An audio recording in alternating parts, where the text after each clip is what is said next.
podcast. Today we're going to be talking about the locations in the different books. And if you've been reading them, you might notice that the locations aren't just imaginary places. They're actually real places. So far, most of them are set in the United States, and Jake's in Jerusalem. Yeah. Right. But the goal is to have at least one book in all the 50 states. And then there's some others sporadic in other countries. Yeah, yeah. There's Nicaragua, there's Japan. As far as foreign, maybe eventually, if we get enough material, we'll do one in everywhere. Country, Yeah. So, but yeah, initially, at least all the states. Continents, because there's a lot of countries. Yeah. There's hundreds so many of countries. Yeah, and it's hard to keep up with them because the borders are changing all the time, and new countries are being created and whatever. So, but the 50 states. We've basically done we've done Alabama. We've done Georgia, Florida. Not Georgia. It was Florida. Yeah, we've done Florida. Alabama, Florida, Maryland, California, and Alaska, and then Jerusalem. Where's the other ones? Well, that's what I was going to say. Where's Be Free? Well, Be Free is another part of Maryland initially, but it's set in Utah. Yeah. And so it's a Utah story. It's Honey Valley, Utah is the address on the beehive. Jemima Jope's California. Jemima Jope, California. Jane is Florida. Obviously, Huntsville's Fat Cat. Silly Millie's Maryland. Be Free is Utah. Jake is Jerusalem. Yeah, and then you got JG. It's set in Texas. Yeah, but there's 8 books out. Yeah, that's true. Where's the other ones? Who am I missing? I don't know. Okay, so sorry. I don't know what you're missing. I mean, but anyway, guys, so many. Jake is Jerusalem. Abel's Alaska, and then Be Free's Utah. Maryland. Silly Millie. Fat Cat Alabama. is Huntsville. Florida's Jane. Where's Rosie? Rosie is where is she set at? She's in Florida. Is it? Oh yeah, we did say that. Yeah, she's in Florida. And then Jemima Jope's in California with the Inyo Mountains. Right. Okay. I get stuck on it like Eleanor, and I gotta finish it. What are we gonna do when we have 50 books? We're gonna try to remember, where each one's set. Well, then it won't matter because it'll be like, okay, well, we need to get a calendar, not a calendar, one of those. I visited these states and color it in for Magic Decoder, thing. Yeah, well, and so have fun, folks. You just have to have fun with all this. And so so they're all set in different places, and the goal is to eventually do 50 different locations, states, and maybe more depending. But like currently we're working on Alma, it's a good book, it's a good read. But they start out in Russia, there's 3 sisters, so there's an allusion there to the 3 sisters, and then on their farm they have, the 3 sisters, the corn, the beans, the squash. Are they going to be in Georgia? They're going to be. They eventually are going to be in Georgia. Because I thought that's where the Alma farm was. That's where it is, Alma Farm. And so there's where we come from around there in the Warner Robins area, they have a little acronym. Every day in Middle Georgia is Armed Forces Appreciation Day, and it's like if a dad or something like. It's a complicated. It's a long acronym, but we're just going to take that and use it and say every day in Middle Georgia is Alma Farm Appreciation Day, and so that ought to go over well. But it's after World War II. It's set after World War II.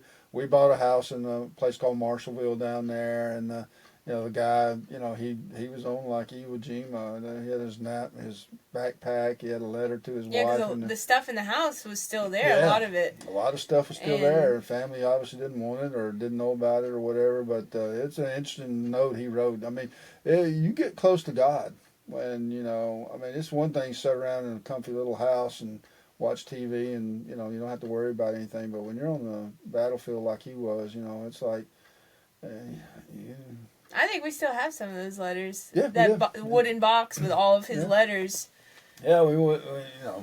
You probably would like to donate something like that to a World War II Museum or museum, something. but heck, they got lots of material Yeah. already. So what the heck? But yeah, so it's set there, and that's a good thing. One of the things about we were talking about in one of our previous videos is names and stuff, and so the character names of these we have Vera, Emma Rose, Alma Ruth, and Norma Jane Uma. And so if you take the first letters of that, you have VEMARNJU. And, that's just a scrabbled up word. But, if you unscrabble it, it's like June V Ram. Well, June 5th, the V is Roman numeral 5, is this particular year, is the 8th of Sivan, which is on the Hebrew. I don't know if y'all know it or not, but the months have other names other than January, February, March, April. They actually have other biblical names too. And but anyway, about June time frame is 50 days past the Passover, and that's when Pentecost is. Now, all Christians know what Pentecost is. That's when the Holy Spirit came down and was, everybody spoke in tongues and different things. So it's symbolic of that. June 5th and it's about that month of Sivan. It varies from year to year, right?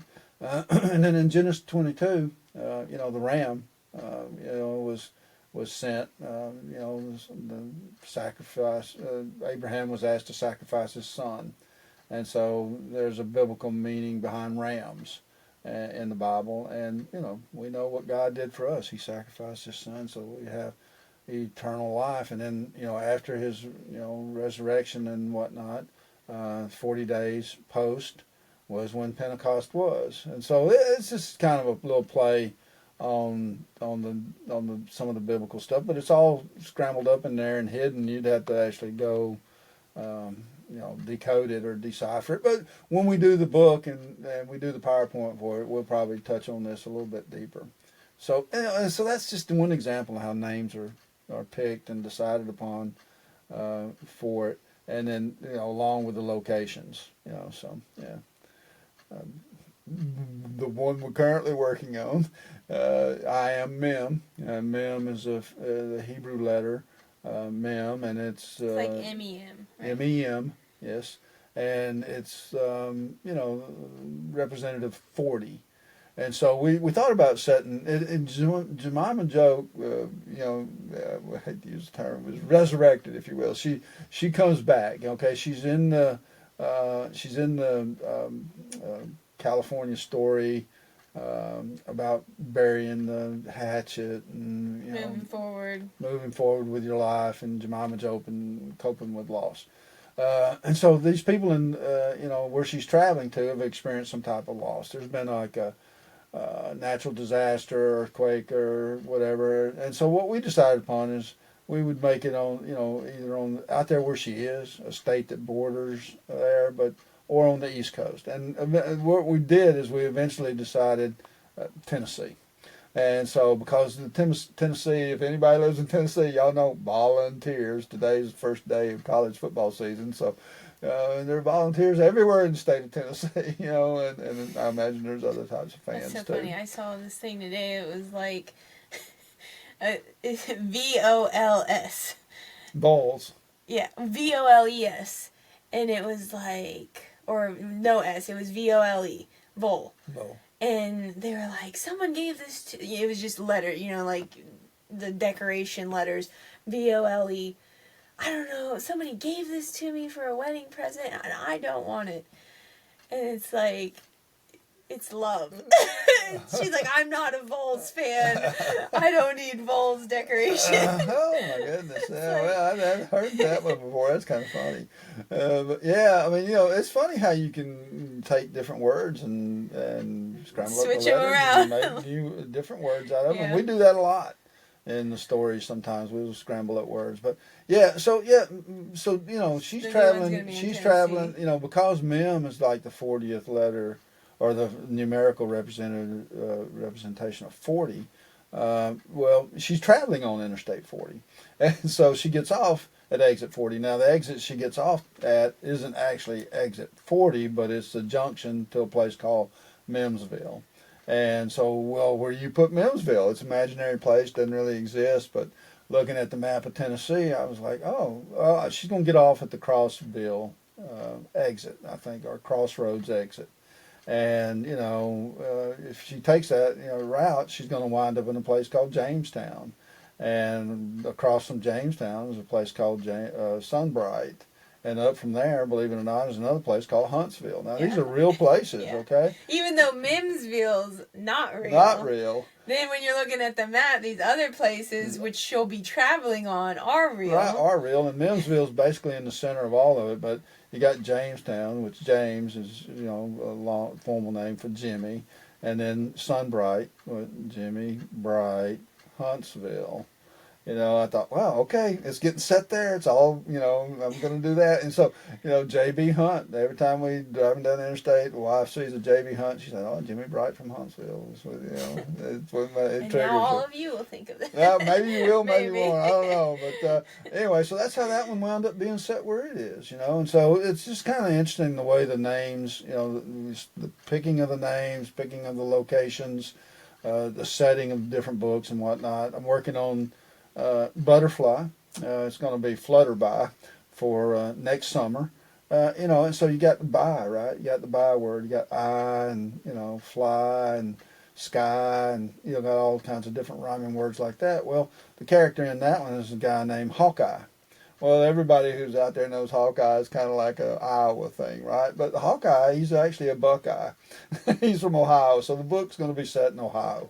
And that's pretty much already done. But it's that kind of thing. You just kind of play with the words and play with the, different character names and whatnot. And then, around here we have lots of fireflies. I have thousands of fireflies. They light up the sky in the summer. And one of my grandchildren, he saw fireflies. City kid, first time ever. It just fascinated him. And we grew up with that, fireflies everywhere, but I guess it's so funny because I kept seeing all this stuff. I mean, it's not funny, but it's interesting because at the beginning of summer, I kept seeing article after article about the firefly population is going down. We're losing fireflies.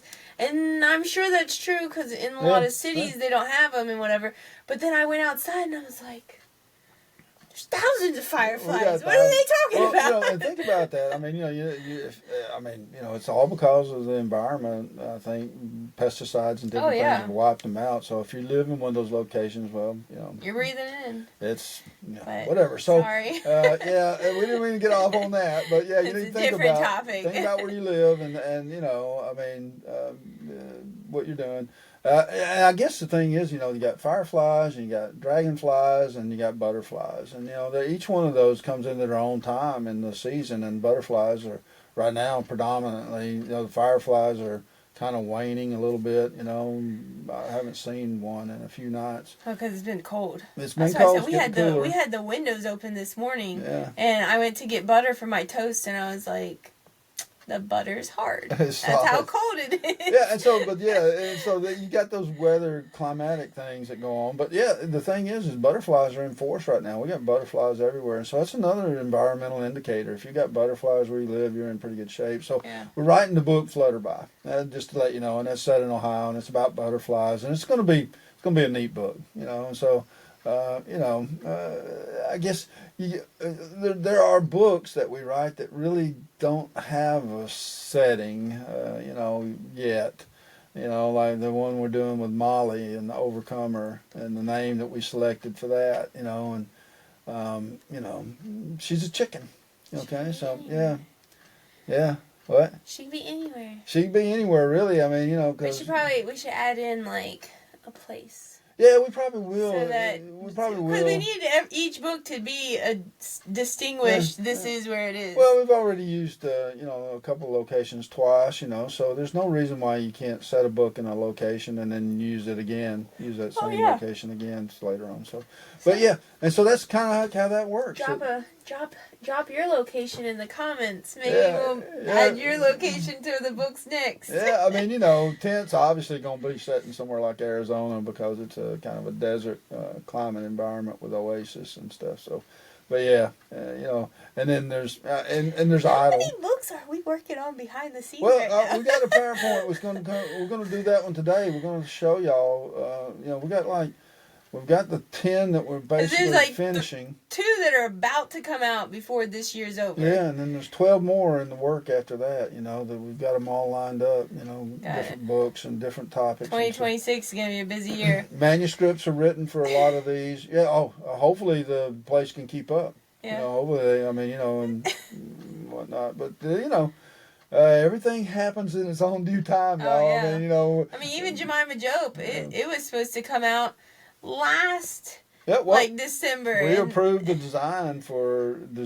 Jemima Jope in November 2024, and it's taken this long to, you know, it's. And we started working on it when in 2023. Yeah, Jemima, it fits the book. Jemima, she's not really in any hurry. She's just like whatever. She's just kind of moving along. You know, she's not rush, hurry, which is actually a good thing. Yeah. Y'all, I mean, you know, just do the things you can do today and leave some for tomorrow. So anyway, I think we've kind of run a little bit over on time, but that's kind of gives you a little bit of a background about, you know, that kind of subject. So thanks for joining us. Like, subscribe, follow, and we'll see you next time. You have anything else? Yep. Well, thank y'all very much for your time and your patience in dealing with us.